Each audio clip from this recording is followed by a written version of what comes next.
Hi everyone. Welcome to my channel Dhanaraj lessons. మనం రోజుకు ఒక ఇంగ్లీష్ స్టోరీ చదువుకుంటున్నాం కదా. ఈరోజు స్టోరీ ద గోల్డెన్ ఎగ్. ఓకేనా? నెక్స్ట్ మనం స్టోరీలోకి వెళ్దాం. Once upon a time there lived a cloth merchant in a village with his wife and 2 children. Once upon a time, ఒకనొకసారి, there lived a cloth merchant. Cloth merchant అంటే బట్టల వ్యాపారి నివసిస్తూ ఉండేవాడు. ఎక్కడ? విలేజ్లో. With his wife and 2 children. They wear indeed quite well of అంటే నిజానికి వాళ్ళు బాగా ఉండేవాళ్ళు అనమాట. అంటే ధనవంతులు అని. ఓకేనా? They had a beautiful hen which laid an egg every day. వాళ్ళకు ఒక అందమైన హ్యాన్, కోడి ఉంది. ఇది ప్రతిరోజు కూడాను ఎగ్ పెట్టేది. It was not an ordinary egg. ఇది మామూలు ఎగ్ కాదు. Rather a golden egg. బంగారు కోడిగుడ్డు పెట్టేది ప్రతిరోజు ఆ కోడి. But the man was not satisfied with what he use to get daily. ఇతనికి రోజు ఏమైతే ఉందో దానికి ఇతడు not satisfied. He was a get rich rice kind of person. అంటే ఇతను ఎలాంటి మెంటాలిటీ ఉండేవాడంటే, రిచ్ ట్రైస్ అంటే తక్షణమే రిచ్, బాగా ధనవంతుడైపోవాలి అనే మెంటాలిటీ ఉండే వ్యక్తి అనమాట ఇతను.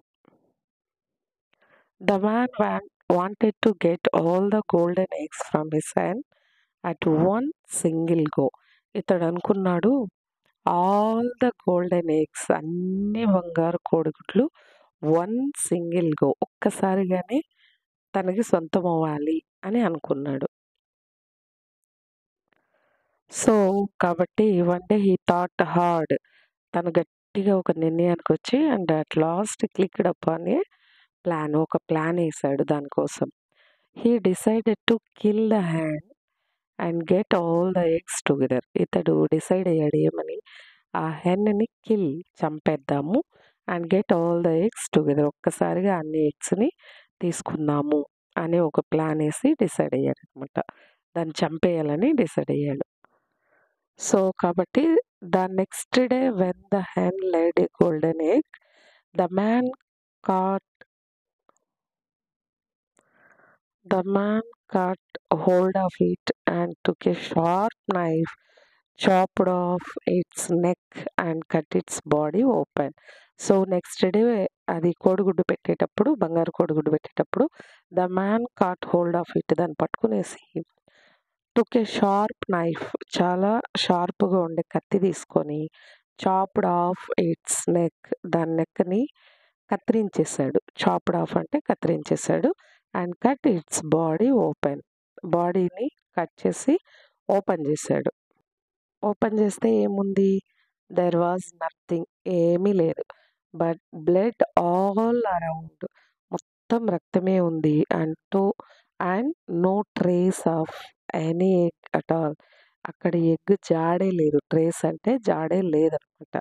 హీ వాజ్ హైలీ గ్రీవ్డ్, ఇప్పుడు చాలా దుఃఖించాడు. బికాస్ ఎందుకంటే ఇప్పుడు he would not get even one single egg, ఇప్పుడు తనకి ఒక సింగిల్ ఎగ్ కూడా లేదు కాబట్టి హైలీ గ్రీవ్డ్, చాలా దుఃఖపడ్డాడు. His life was going and smoothly with one egg a day. ప్రతిరోజు ఒక ఎగ్తో ఇతని లైఫ్ స్మూత్లీ గోయింగ్, బాగా నీట్గా సాఫీగా జరిగిపోతా అనింది. బట్ నౌ, కానీ ఇప్పుడు he himself made his life miserable. Miserable అంటే దయనీయమైన, అంటే ఎలాంటి ఆధారం లేకుండా తన జీవితాన్ని తాను మేడ్ హిస్ లైఫ్, అతనే క్రియేట్ చేసుకున్నాడు తన లైఫ్ని ఆ విధంగా. The outcome of his greed was that he started becoming poorer and poorer day by day and ultimately became a very pauper. The outcome of his greed అంటే తన దురాశ వల్ల ఫైనల్కి ఏమైంది? He started becoming poorer and poorer, రోజు రోజుకి, day by day అంటే రోజు రోజుకి చాలా పేదవాడిగా అయిపోతూ ఉన్నాడు. అల్టిమేట్లీ, చివరికి బికేమ్ ఏ పాపర్. పాపర్ అంటే ఎలాంటి ఆధారం లేని బీదవాడిగా అయిపోయాడు, పేదవాడిగా. How jinxed and how much foolish he was, అంటే జింక్స్